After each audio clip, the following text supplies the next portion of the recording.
அனைவருக்கும் அன்பான வணக்கம். இந்த வீடியோவில் நாம் இந்த 2024ஆம் ஆண்டின் புத்தாண்டு ராசி பலன்களை பார்க்கலாம். நிகழும் ஸ்ரீ மங்களகரமான சோபகிருது வருடம் தக்ஷாயனம் காலம் ஹேமந்த் ரிது மார்கழி மாதம் 15ஆம் தேதி 1 ஜனவரி 2024 திங்கட்கிழமையும் கிருஷ்ணபக்ஷி பஞ்சமியும் மகம் நட்சத்திரமும் நமோ யோகமும் கௌலவ காரணமும் சித்த யோகமும் கூடிய சுபயோக சுபதினத்தில் உதயாதி இரவு 12 மணிக்கு கன்யா லக்னத்தில் ரிஷப நவாம்சமும் மகர திரிகோணமும் கொண்டு இந்த ஆங்கில புத்தாண்டு பிறக்கின்றது.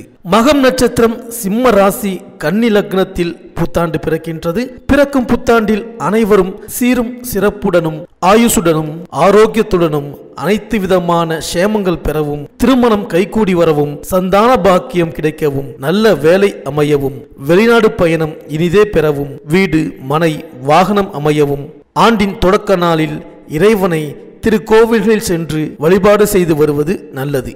இந்த ஆண்டு சிவனுக்கும் விநாயகருக்கும் உகந்த நட்சத்திரமான சுவாதி நட்சத்திரத்தில் பிறக்கின்றது. மண்ணில் வாழும் மக்களுக்கு எல்லாம் பொன்னும் பொருளும் யோகமும் செல்வாக்கும் சொல்வாக்கும் இன்னும் பெருகும். கன்னியர்களின் கவலை தீரவும், காளையர்களுக்கு நல்ல உத்தியோகம் கிடைத்திடவும், எண்ணிய காரியங்கள் எளிதில் நிறைவேறவும், தைரியஸ்தானத்தில் இருக்கும் லக்னாதிபதி புதனுக்கு உகந்த தேவதையான ஸ்ரீமன் நாராயணனையும் மகம் நட்சத்திரத்திற்கு உகந்த தேவதையான விநாயகரையும் வணங்கி வர அனைத்தும் நிறைவேறும். மேலும் இந்த புத்தாண்டு பிறக்கும் பொழுது பலரும் இந்த புத்தாண்டு நமக்கு எப்படி இருக்கும், பொருள் வரவை பெருக்குமா, புதிய பாதையை காட்டுமா, தொழில் வெற்றி நடை போடுமா என்றெல்லாம் சிந்திப்பது வழக்கம். அதற்கெல்லாம் விடை கூறும் விதத்தில் 12 ராசிகளுக்கு உரிய பலன்களும் போராட்ட வாழ்க்கை பூந்தோட்டமாக மாறுவதற்கான வழிபாடுகளும் உங்களுக்கு துல்லியமாக இணைத்து கொடுக்கப்பட்டுள்ளது. இந்த புத்தாண்டில் விருச்சிகத்தில் சுக்கிரபலம் இருப்பதால்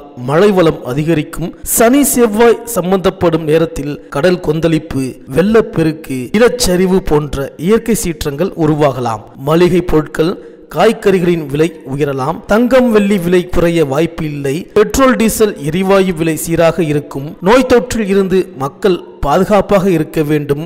தேர்தல் களம் சூடுபிடிக்கும். ஜோதிட சாஸ்திரத்தில் சனி பகவானை ஆயுள்காரகன் என்றும் அழைப்பார்கள். தராசு சின்னம் கொண்ட துலாம் ராசியில் அவர் உச்சம் பெறுவதால் அவரை நீதிமான் என்றும் நியாயவான் என்றும் சொல்வது வழக்கம். அவர் ஆதிக்கத்துக்கு உரிய ஆண்டு என்பதால் நீதிக்கும் நியாயத்திற்கும் முக்கியத்துவம் கிடைக்கும். இந்த ஆண்டு பல நல்ல சம்பவங்கள் நடைபெறலாம். கும்பராசியில் தற்சமயம் சனி பகவான் சஞ்சரிப்பதால் குட முழுக்கு விழாக்கள், ஆலய திருப்பணிகள் நடைபெறும். ஆன்மீக நாட்டம் அதிகரிக்கும். ஆன்மீகம், ஜோதிடம், பத்திரிகை, எழுத்துக்கலை, கணிப்பொறித்துறை, இரும்பு இயந்திரத்துறை ஆகிய துறைகளில் மிகுந்த வளர்ச்சியும் அதில் பணியாற்றுபவர்களுக்கு யோகமும் தரும் விதத்தில் இந்த ஆண்டு அமையப் போகின்றது.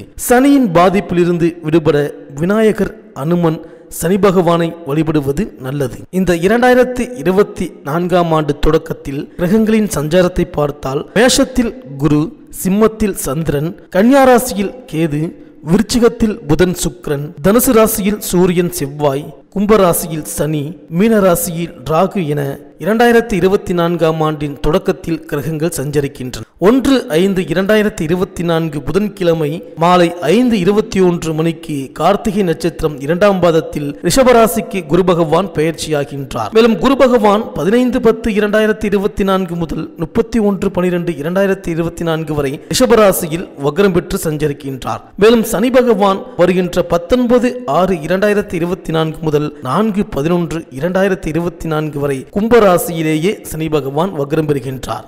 இந்த கிரகங்களின் சஞ்சாரம் மற்றும் மாற்றம், அதிசாரம், வக்ர பெயர்ச்சியின் காரணமாக இந்த 2024ஆம் ஆண்டு உங்களுக்கு என்னென்ன பலன்களை தரப்போகின்றது, நீங்கள் செய்ய வேண்டிய பரிகாரங்கள் என்ன என்று இந்த வீடியோவில் பார்க்கலாம். அனைவருக்கும் இனிய புத்தாண்டு நல்வாழ்த்துக்கள்.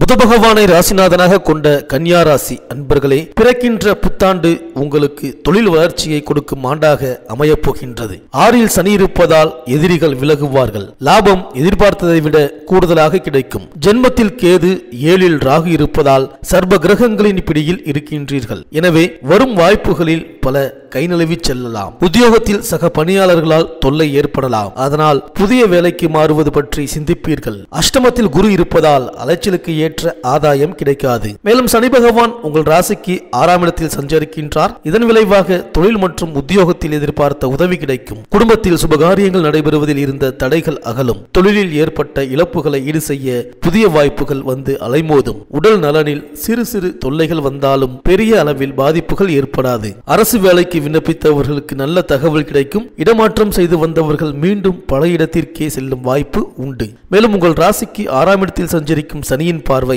3, 8, 12 ஆகிய இடங்களில் பதிகின்றது. இதன் விளைவாக சகோதர வர்க்கத்தினருடன் ஒற்றுமை பலப்படும். வழக்குகள் நல்லபடியாக முடியும். பாக பிரிவினைகள் நல்லபடியாக முடியும். உடன் பிறந்தவர்களின் இல்லங்களில் நடைபெறும் சுப நிகழ்ச்சிகளை நீங்கள் முன்னின்று நடத்தி வைப்பீர்கள். உத்தியோகத்தில் சக பணியாளர்களின் ஒத்துழைப்பால் முன்னேற்றம் காண்பீர்கள். மேலும் சனியின் பார்வை 8ஆம் இடத்தில் பதிவதால் சிறு சிறு ஆரோக்கிய தொல்லைகள் வந்து அலைமோதும். பங்குதாரர்களின் விரோதத்தால் இதுவரை மூடி கிடந்த தொழில் இப்பொழுது திறக்கப்படும். தொழில் ரீதியாக வாங்கிய கடன்களை பைசல் செய்ய விடிவு காலம் பிறக்கும். உத்தியோகத்தில் உள்ளவர்களுக்கு வெளிநாடு செல்ல வாய்ப்பு வரவில்லையே என்ற ஏக்கம் இப்பொழுது மாறும். மேலும் சனியின் பார்வை 12ஆம் இடத்தில் பதிவதால் திடீரென பயணங்கள் ஏற்படும். வாடகை வாகனத்தில் உலா வந்த நீங்கள் இனி சொந்த வாகனம் வைத்துக் கொள்ளக்கூடிய வாய்ப்புகள் கைகூடி வரும். இடமாற்றம், வீடு மாற்றம் எதிர்பாராத விதத்தில் வரலாம். வாடகை வீட்டில் வசிப்பவர்கள் சொந்த வீட்டில் குடியேறும் வாய்ப்பு கிடைக்கும். மேலும் புத்தாண்டின் தொடக்கத்தில் உங்கள் ராசியிலேயே கேது சஞ்சரிப்பதால் ஆன்மீக நாட்டம் அதிகரிக்கும். சப்தம ராகுவின் ஆதிக்கத்தால் ஏற்ற இறக்கமான வாழ்க்கை அமையும்.